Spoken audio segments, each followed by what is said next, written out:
Okay, so welcome back to our training video number 3. Once again, Edward Reformina here, author of Pinoy MLM Expose and the creator of Sponsor More Downlines. Una sa lahat, gusto ko magpasalamat sa lahat ng mga nag-like, sa lahat ng mga nag-comment, at sa lahat ng mga nag-post ng kanilang mga questions. Thank you so much. So, I hope napanood mo na yung ating video training number 2. Dahil dun sa training video number 2, pinag-usapan natin yung mga common MLM myths na pinaniniwalaan ng mga Pinoy networkers na pumipigil sa kanila para magkaroon ng resulta at maging successful sa kanilang mga business. Tinuro ko din do sa training video number 2 kung paano mo sasagutin yung top 3 most common MLM objections. So ngayong araw na to, in this video, pag-uusapan natin yung pinaka-importanting skill na kailangan mong matutunan as a network marketer. At yun ay ang closing skill. So bakit ba napaka-importante na matutunan natin at ma-master natin itong closing na to? Let me tell you a true story. Nung unang na-introduce sa akin ang network marketing, naisip ko kagad kung sino-sino yung mga tao na pwede kong matulungan do sa magiging network marketing or MLM business ko. Isa sa unang pumasok sa isip ko ay yung classmate ko nung college. Alam ko kasi yung hirap niya sa buhay. Kumbaga siya yung sumusuporta sa mga magulang niya, siya yung sumusuporta na sa buong pamilya niya, siya yung nagpapaaral ng mga kapatid niya. Gustong-gusto ko siyang mapasali sa business ko dahil alam ko na malaki yung maitutulong sa kanya at sa pamilya niya ng opportunity ko. Kaya ang ginawa ko, in-invite ko siya doon sa opportunity meeting ng company namin. Baga, sinet up ko siya ng appointment, nilibot ko siya doon sa opisina, pinakilala ko pa siya doon sa mga ibang partners namin. Kaso, hindi lang pala ganun kasimple. Hindi pala porket may intention kang tumulong ay magagawa mo na. To make the story short, hindi ko siya na-close sa business ko dahil wala pa akong kaalam-alam kung paano mag-close ng prospect. Wala akong kahit anong skill sa pag-close ng mga prospects. So sa madaling salita, hindi ko siya natulungan. Okay? Hindi ko siya natulungan. So kung katulad mo ako, nasa network marketing ako dahil nagustuhan ko yung idea na pwede kang maging successful habang nakakatulong ka din sa ibang tao. Mga sabi nga nila, network marketing is a people helping people business. Tama? Pero ito ang tatandaan mo. Kahit gaano pa kaganda ang intention mo na makatulong, hindi mo magagawang matulungan ang isang tao gamit ang opportunity mo. Hindi mo matutulungan yung mga kakilala, kaibigan o kamag-anak mo hanggat hindi mo siya nai-sponsor o nare-recruit sa business mo. Hindi mo siya matutulungan hanggat hindi mo siya naku-close. Hindi mo siya matutulungan hanggat hindi mo siya nagiging downline. If you really want to help other people, kailangan mak-close mo muna sila sa network marketing business mo. Yun ang dahilan kung bakit kailangan mo ma-master ang skill na to. Ngayon may gusto kong ipakita sa'yo.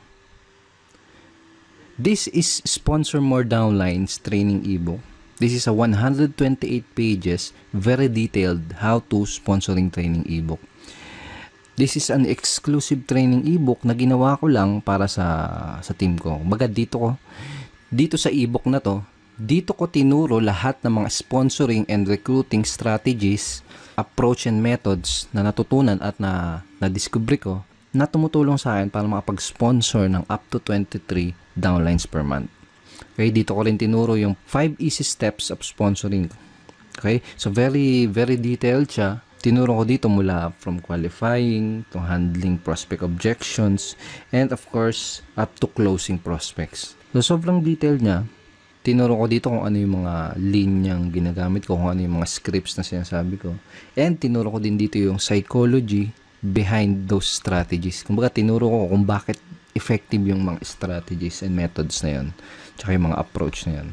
Okay? And dito sa ebook na to, tinuro ko din yung 3 closing methods na ginagamit ko at ginagamit din ng mga team ko.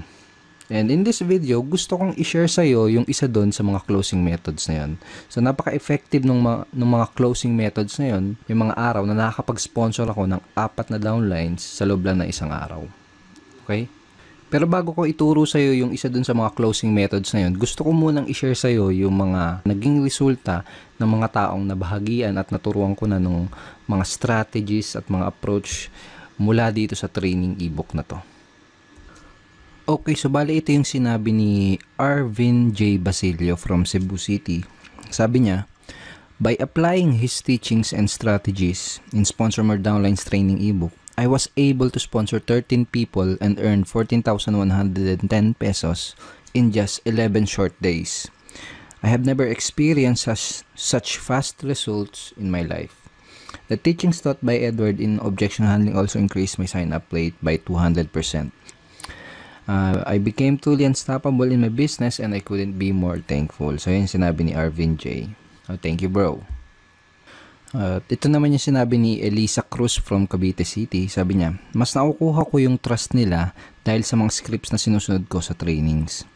So thankful talaga ako dahil in just 1 week, nakapag-close ako ng 3 prospects at may mga naka-line up pa. So sabi niya, very effective. So yun yung sabi ni Elisa Cruz. So thank you so much, Elisa. And ito naman yung sinabi ni Alvin Alcobendas from Batangas City. Sabi niya, nung sinimulan kong i-apply ang natutunan ko mula sa Sponsor More Downlines, every week meron akong nakuklose at na-sponsor na tao.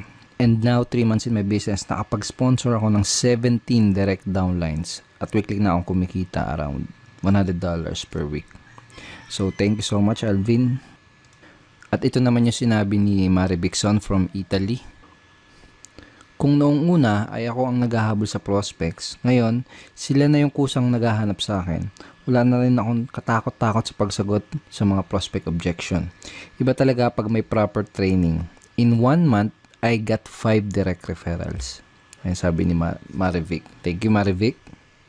At ngayon, ito naman yung sinabi ni Ryan Montilla from Makati City. Sabi niya, dati nung di ko pa natututunan yung mga strategies sa Sponsor More Downlines, ay para akong naglalakad sa dilim na walang ilaw, na nangangapa ako sa daan na tatahakin ko. Kung baga walang proper direction at bumalik ako sa pagiging empleyado, nag-stop ako sa pagiging networker. Then, pagkatapos kong i-apply yung mga natutunan ko sa Sponsor More Downlines, ay sobra, rocket ship to the maximum level. I earned 135,041 pesos at nakapag-sponsor ako ng 72 direct downlines in just 4 months. So, ayun sabi ni Ryan Montilla. So, thank you so much, Ryan, and congratulations sa results mo. At lastly, ito naman yung sabi ni Mr. Rafi Calicdan from Quezon City. Sabi niya, pagkatapos ko matutunan ang mga teachings ni Sir Edward Reformina, nakasponsor ako ng 26 downlines in just 56 days. I earned $945 in 2 months. I never expected na ganun ka-effective yung pag-apply ko ng natutunan ko. It has unleashed the leader potential in me. Ang leadership pala ay natututunan as long as you have the willingness, the proper knowledge, guidance, and training tool to help you grow your team tremendously. Ito pa sabi niya. Lahat ng natutunan ko, pinasa ko sa downlines ko, and the training material is indeed very helpful and powerful. Nakaka-proud lang na pati downlines ko ay nagkakaroon na ng results in just short span of time. So, yun sabi ni Rafi Calicdan from Quezon City. Thank you so much, Rafi, and congratulations din sa results na nakukuha mo. Yeah. Andito tayo ngayon sa loob ng Sponsor More Downlines training ebook. Dito tayo sa loob and papakita ko lang sa iyo saglit yung pinaka-content niya. Okay, so ito yung pinaka-content nitong training ebook na to. Right? So dito sa 3 closing methods, itong the consultant close ang gusto kong i-share sa iyo. Alright, so simulan na natin ngayon. Dito sa closing method na to, baga parang boss na boss yung dating mo. Okay? Para ka lang nag-i-interview ng mga nag-a-apply ng trabaho. So, para kang nag-i-interview ng prospects. Okay? Yun yung parang ano niya, yung magiging flow niya. Pero ang kagandahan at saka pinaka nagustuhan ko dito sa method na to, bukod sa napaka-effective niya, ay napaka-simple at madaling i-execute. So, perfect to, lalo na kung nagsisimula ka pa lang or kung bago ka pa lang na networker. Okay? So, kung nagsisimula ka pa lang, kayang-kaya mo kagad i-apply or i-execute kagad ang closing method na to. Pero kung matagal ka na sa network marketing, well, that's much better. Actually, mas maganda yun kasi, kumbaga, solid na yung confidence mo for sure. Kumbaga, mas madideliver mo na tong method na to ng smoothly at mas may execute mo siya ng mas maganda at mas maayos.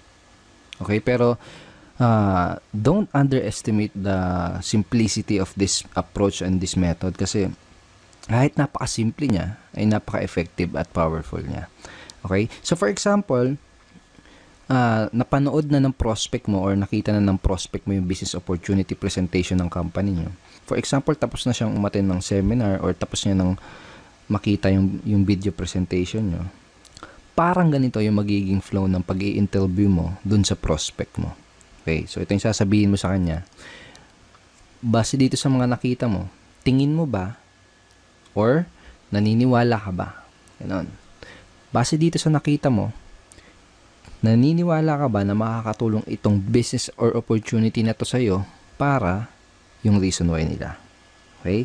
So, make sure na bago ka mag-close is alam mo yung reason why ng prospect mo. Napaka-importante. I cannot tell you how important na malaman mo yung reason why ng prospect mo. Okay, so for example, ganito. Base dito sa mga nakita mo, base dito sa napanood mo, naniniwala ka ba na makakatulong itong opportunity na to sa'yo para mapatapos mo ng pag-aaral yung mga anak mo? Okay? Parang ganun. Base dito sa mga napanood mo, tingin mo ba makakatulong itong business na to para matulungan mo yung asawa mo sa mga gastusin nyo sa bahay? Parang ganun.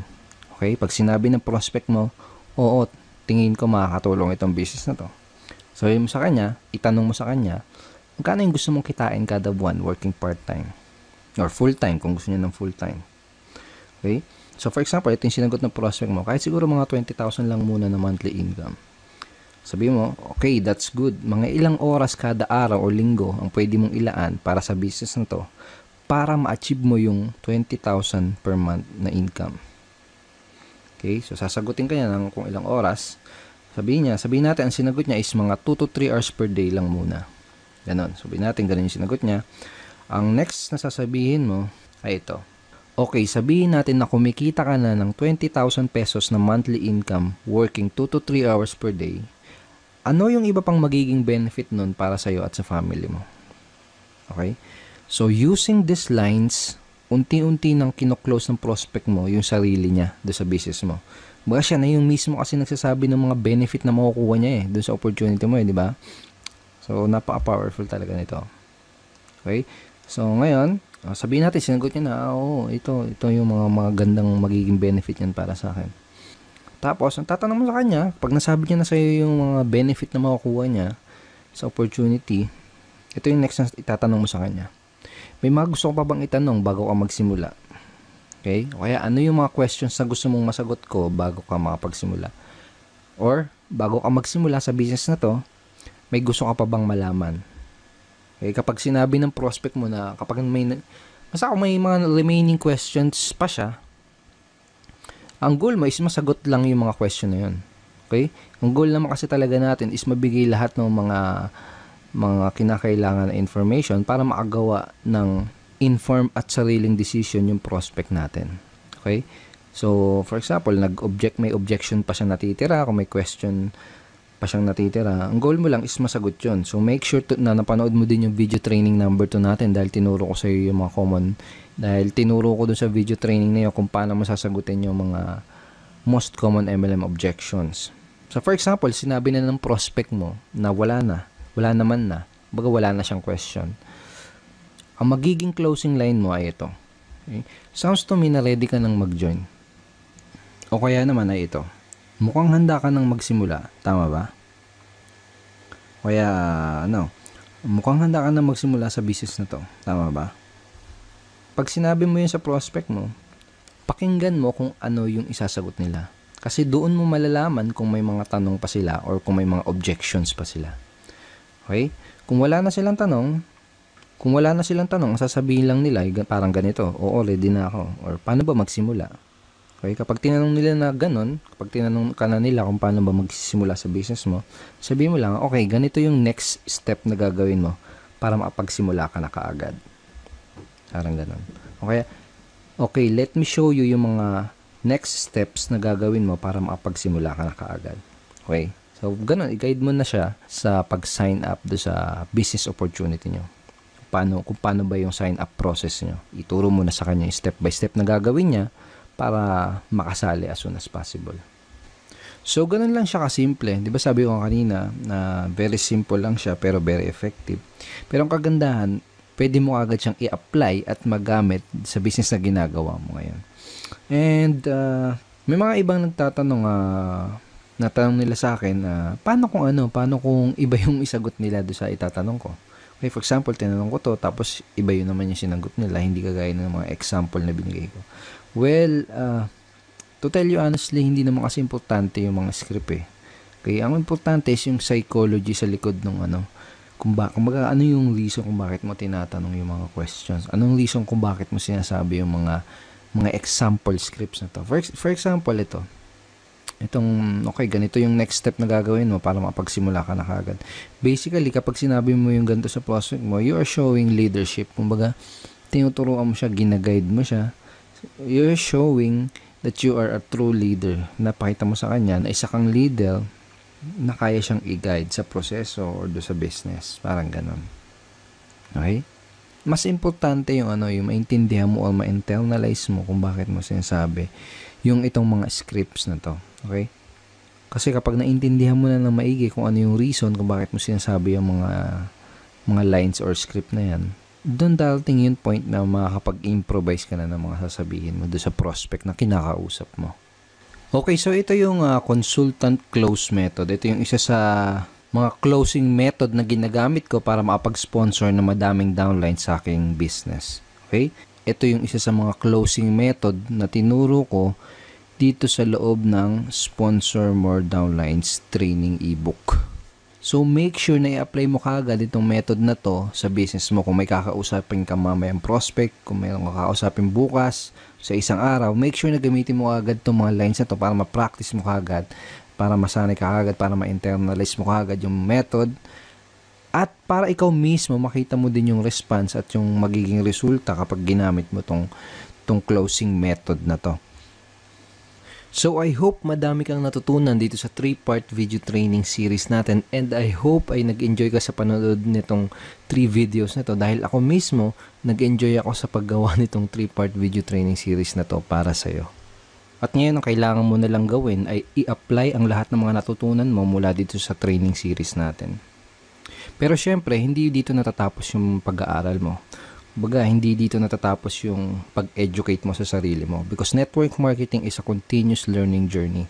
Sabi nga nila, if you stop learning, you stop earning as well. So, dapat tuloy-tuloy. Dapat tuloy-tuloy yung pag-increase mo ng mga nalalaman mo. Dapat tuloy-tuloy yung pag-increase mo ng knowledge mo. At kapag ginawa mo yun, makakapag-acquire ka ng mga necessary skills. Mga skills na tutulong sa'yo para magka-resulta, para maging successful dyan sa business mo. Okay? So, may gusto akong ikwento sa'yo. Maiksing kwento lang to. And I'm sure may mapapulot kang magandang aral dito sa kwento na to. Pwede rin na narinig mo na to before, pero ito kwento ko pa din. Tungkol to sa isang lalaki na naglalakad sa kagubatan. So, naglalakad siya sa gubat. And habang naglalakad siya, may nakita siyang isang mangangahoy na nagpuputol ng puno. Okay? Nakita niya yung mga ngahoy na yon na pagod at hirap na sa pagputol ng puno.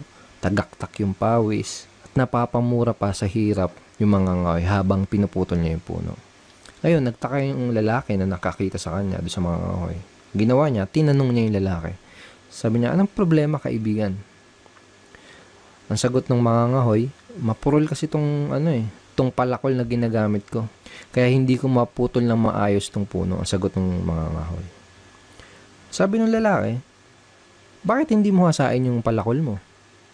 Ang sinagot sa kanya ng mga ngahoy, mahihinto kasi yung pagpuputol ko ng puno kapag ginawa ko yun. Mahihinto ako sa pagputol ng puno kapag hinasa ko tong palakol ko. Sagot ng mga ngahoy. Sabi ng lalaki, pero kung hahasain mo yung palakol mo, mas magiging mabilis at mas madali ang pagputol mo dyan sa punong yan. Ang sagot ng mga ngahoy, wala kasi akong panahon para huminto Habang mas lalo siyang napapagod doon sa ginagawa niyang pagputol ng puno. Habang mas lalo siyang pinagpapawisan doon sa pagputol ng puno na yon. So, napailing na lang yung lalaki tapos naglakad na lang siya papaalis. Iniwan niya na lang yung mga ngahoy. Maraming mga networker ngayon ang kagaya ng mga ngahoy dun sa kwento. Karamihan ay hataw lang ng hataw. Araw-araw hataw lang ng hataw. Kahit pinagpapawisan na, kahit hirap na, kahit wala pa ding resulta. Hataw lang ng hataw, hataw lang ng hataw. Kumbaga hindi sila makapaglaan ng panahon para hasain ang sarili nila para mas maging effective at mas maging efficient dun sa ginagawa nilang negosyo. Now I want to congratulate you dahil the fact na pinapanood mo ngayon ang video na to, katunayan lang yan na gusto mo maglaan ng oras at willing kang hasain yung sarili mo. Willing kang hasain yung mga skill mo. Pinatunayan mo sa sarili mo na willing ka talagang maging successful. So congratulations. Tama yung ginagawa mo. Pagpatuloy mo yan. Once again, thank you very much for watching our training video series. Kung nagustuhan mo ang video training series na to, make sure na mapanood mo yung video na ipapadala ko sa'yo bukas. Dahil dun sa video na yun, malalaman mo kung paano ka magkakaroon ng access sa Sponsor More Downlines training ebook. Yes, bibigyan kita ng chance para magkaroon ng access dito sa dating exclusive training ebook na to. Magkakaroon ka ng chance para malaman ang lahat ng mga sponsoring and recruiting strategies, approach and method na tinuturo at ginagawa ko na tumutulong sa akin para makapag-sponsor ng madaming downlines na walang kahirap-hirap. At dun sa video na ipapadala ko sa iyo bukas, malalaman mo din kung paano mo makukuha itong Objection Crusher training ebook for free. Yes, gusto kong ibigay sa iyo itong Objection Handling training ebook na to for free.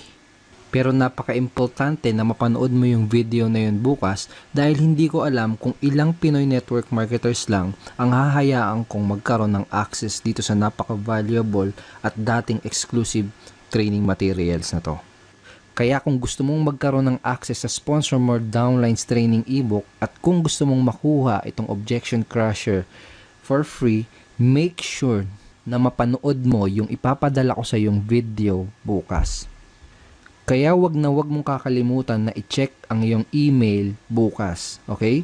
Dahil ipapadala ko sa email mo yung link na pupuntahan mo para mapanood yung video na yun. Okay, once again, thank you so much. And kung hindi mo pa nakiklik yung like button sa baba, please click it and go ahead and share mo din tong page na to sa mga friends mo. And pwede ka din mag-comment dito sa baba ng video na to. At kung may katanungan ka, wag kang mahihiya mag-post ng iyong questions. And I will try my best na sagutin yung tanong mo. So once again, Edward Reformina here and see you tomorrow. Bye-bye. God bless.